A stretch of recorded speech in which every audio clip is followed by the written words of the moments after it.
off the frog. It's frog actual. Come in. I found the package. Bring it in. Over.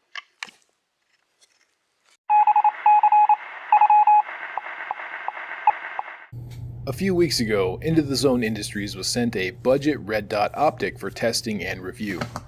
We decided to do an unboxing and first impressions video to simulate what you may experience when you order your own. Check the link in the description below. The B22 came in a nicely labeled box, which was lined with standard foam. Inside of the box you'll find individually packaged accessories, including the optic itself. The accessories that mine came with were an instruction manual, a cleaning cloth, a mount, a battery, and some tools for attaching and adjusting the Zero. The B22 itself came in a Ziploc bag, with your standard rubber lens cover. The lenses had no visible scratches or deformations, and I was actually impressed with how clean they were. The battery came charged and installation was simple, like most red dots.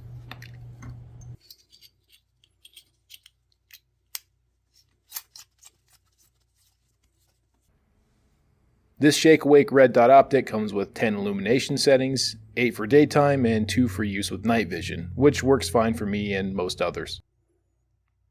When compared with my Vortex Crossfire red dot, they seem to function and look similar, with the only noticeable difference being the controls themselves. They're both made out of a sturdy aluminum and they're the same form factor. The 3 MOA B22 was mounted and zeroed on an Anderson-built AR-15, using the standard riser. For a control in this test, the 2 MOA Vortex Crossfire was mounted on a PSA-built AR-15, which both represent the budget rifles that optics like these will probably end up going on.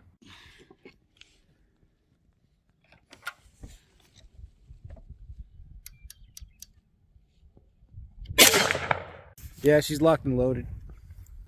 It's should be sighted in still. Seemed fine.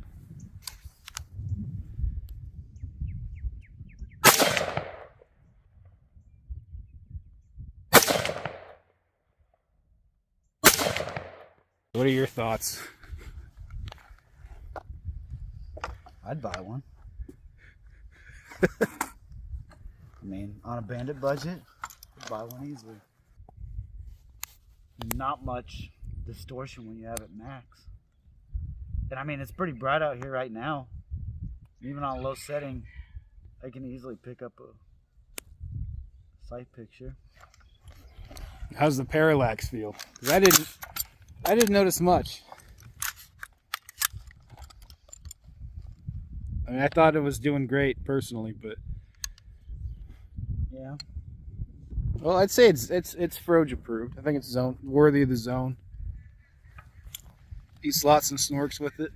Easily. The Vortex optic is, I can't really say much other than I like the controls better,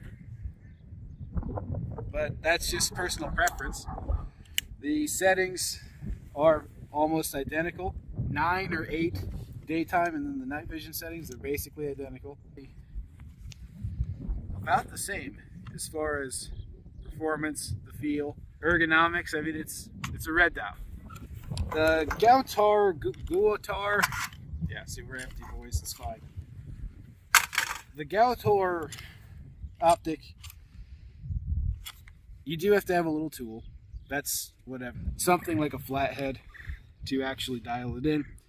The brightness controls, I think it's nice that they're there instead of on the actual knob. Because I guess theoretically I could, if I'm working here, I can control my brightness right here without actually having to, you know, I guess it's theoretically possible there too, but I can do it without taking my hand off the trigger. For what that's worth, I don't know if that means anything.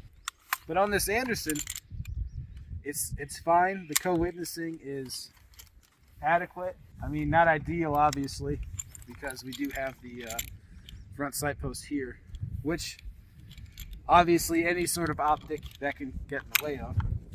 But all in all, for the price point of the Gowutar, it's certainly worth it. If you need a budget red dot for whatever purpose and you're going to be shooting at about 100 yards, there is no reason not to. I think with the coupon code they gave me, I want to say that it's like $70, which you can check the description in the link below. Yeah, and for that price, you're definitely out of the, from what this seems to be at least, you're out of the airsoft kind of, the airsoft level of optics, and you're into something that'll actually hold a zero. And I've seen a lot of people do their optics on pistols, and or just carbines that are shooting like 9mm or something. And this certainly seems to be holding zero with the 5.56. So one thing to actually mention here between these two red dots, the shake awake functionality with this one, which is a nice feature, which I don't have on the Vortex. Either that or it broke, I don't know. This one's using shake awake. Theoretically, it has more moving parts, and theoretically that means it's less durable. But let's see how they hold zero. I know the Vortex, you saw the Twinkie video. I have not adjusted the sights. I have not sighted it and changed anything since the Twinkie video. And it got beat around pretty good. But let's see if this can take the normal bumps and bruises.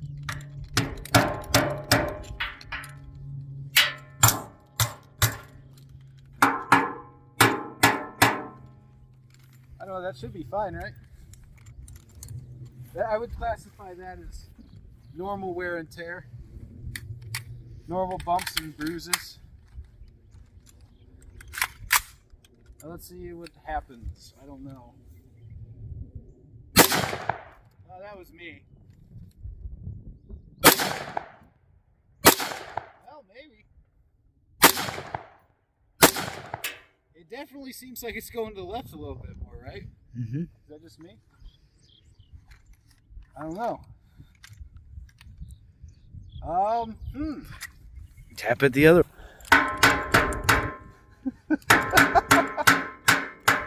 How to sight your optic in properly in the room.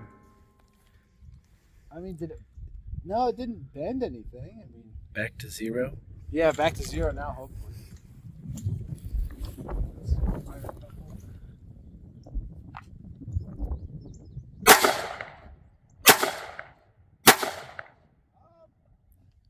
No. Yeah, you take a couple of shots.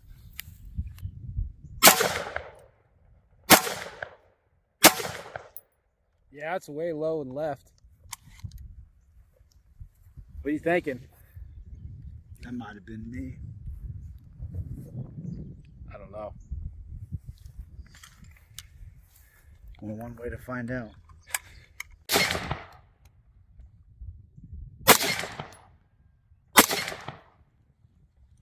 I mean, it's keeping the point of impact, which I'm not going to say impresses me, but it seems 100% viable. If you need something just on the fly, you only got a few bucks on you, this is a perfect option.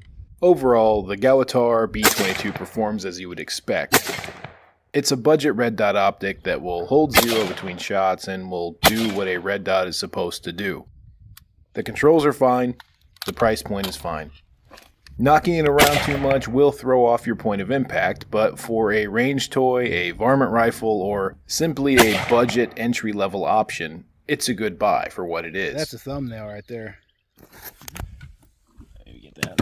You want the Husqvarnas.